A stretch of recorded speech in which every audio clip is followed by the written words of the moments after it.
Hello, bonjour à tous, bienvenue dans cette nouvelle vidéo. Je vous propose aujourd'hui de voir comment travailler autour d'une chaînette.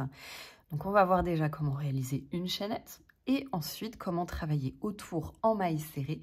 Je vais vous montrer deux méthodes, la méthode simple et basique et une méthode un petit peu plus évoluée qui ne vous demandera pas plus de temps et qui vous permettra d'avoir des finitions beaucoup plus jolies. Donc je vous montre ça de suite, n'hésitez pas à liker, à commenter et on passe de suite au pas à pas.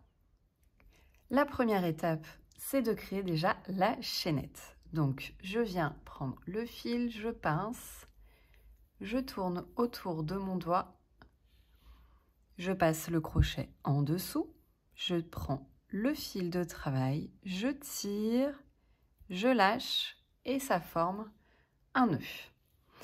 Et une chaînette, c'est en fait de réaliser des mailles en l'air. Donc pour la maille en l'air, je viens faire un jeté et je tire à travers la petite boucle. Un jeté et je traverse la boucle. Et donc voilà mes mailles en l'air. Donc je viens créer le nombre de mailles en l'air indiqué dans le patron pour réaliser une chaînette. Donc je vous montre la première méthode, la méthode la plus basique, la plus simple quand on veut venir travailler autour d'une chaînette. Donc je suis venue créer une chaînette ici de 6 mailles en l'air et je vais venir travailler autour avec des mailles serrées. Je commence dans la deuxième maille en partant du crochet et puis je viens piquer, voilà, dans la petite boucle ici qui se situe sur le haut au plus simple et je fais ma maille serrée. Donc j'en fais 1, 2, 3, 4. Souvent au bout, on me dit d'en faire 3 pour venir faire l'arrondi et pour pouvoir travailler de l'autre côté. Donc 1, 2, 3. Et puis on me dit de revenir sur la chaînette. Donc je pique tout simplement, hop, 1, 2, 3. Et dans la dernière maille, on me dit souvent de faire une augmentation pour venir faire l'arrondi. Donc voilà ce que ça me donne pour un tour 1 travaillé autour de la chaînette. Comme vous pouvez le remarquer ici, on voit en fait des trous apparaître.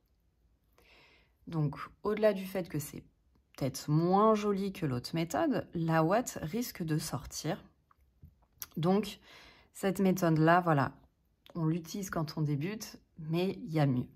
Et puis autre chose, on a notre petit fil ici qui dépasse, il va falloir le rentrer avec une aiguille à laine.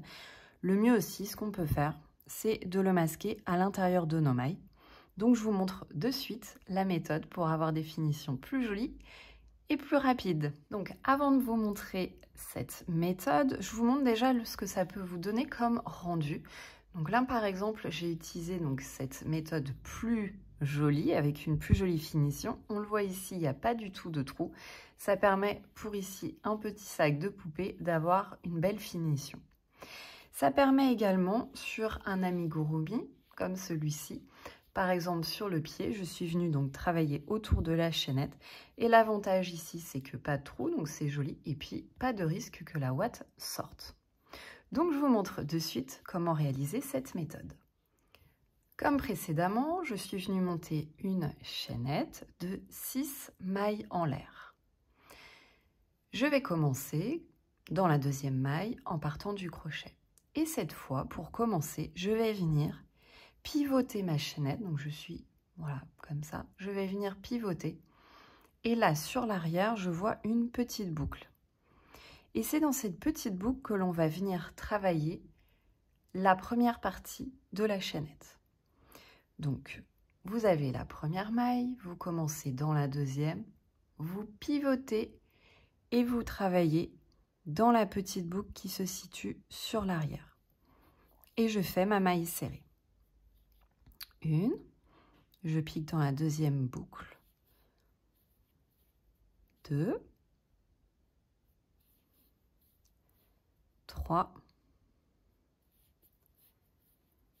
et 4.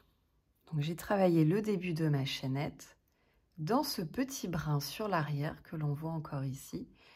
Et on voit levé de ma maille sur le devant. Donc je ne suis pas venue encore travailler dans le levé de la maille, seulement dans cette petite boucle sur l'arrière de la chaînette. Donc j'ai travaillé le premier côté. Comme tout à l'heure, je vais venir faire l'angle avec 3 mailles serrées. Donc je commence dans la petite boucle, j'en fais une, 2, et dans la boucle ici, je viens faire encore une 3e, et là je viens le petit fil ici, le rabattre et faire ma maille serrée. Il faut que le petit fil passe sur ce côté-là. Et je vais venir en fait, maintenant, de l'autre côté de la chaînette, travailler en maille serrée, et je vais venir englober ce petit fil en même temps. Et je vais venir travailler de l'autre côté de la chaînette dans le V de la maille. Donc, je fais une, je prends le petit fil, et hop, je le coince dedans. Je fais une maille serrée dans la maille suivante, et une maille serrée dans la maille suivante, toujours en englobant ce petit fil. Et dans la dernière maille, je viens faire l'augmentation, donc 2 mailles serrées.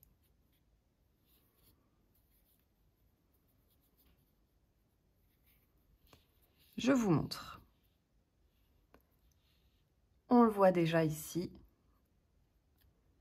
on n'a plus du tout d'espace de libre.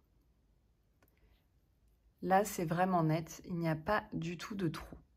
Donc, pas de trou, donc la ouate ne sortira pas. Ça fait quand même un beaucoup plus joli rendu. Et deuxième chose, on est venu masquer ce petit fil-là à l'intérieur des mailles. On gagne du temps, il est masqué, il est sécurisé, ça évite de couper à ras du nœud et que ça puisse se défaire dans le temps. Là, il est masqué, on a un petit peu de longueur qui est coincée dans les mailles. On va venir après le couper ici. On gagne du temps, c'est sécure et puis c'est plutôt joli. Donc voilà la méthode que je vous conseille pour les amigurumi, mais pas seulement. Hein. Pareil, quand vous faites des petites pochettes ou comme je vous ai montré tout à l'heure pour le petit sac de poupée. Voilà, utilisez cette méthode. Ça ne demande pas beaucoup plus de temps que la méthode classique. C'est juste, on va venir travailler dans le 3e brin, puis de l'autre côté de la chaînette, dans les 2 mailles. Et voilà, un travail tout beau. Et donc voilà les 2 méthodes l'une à côté de l'autre. Il n'y a pas photo entre celle-ci avec son fil qui dépasse et ses petits trous et ici. Vous avez vu, ça m'a pas pris beaucoup plus de temps de réaliser la méthode plus évoluée. C'est franchement beaucoup plus joli comme ça. En tout cas, j'espère que ma vidéo vous a aidé. N'hésitez pas à liker, à commenter et on se dit à très bientôt pour une prochaine vidéo.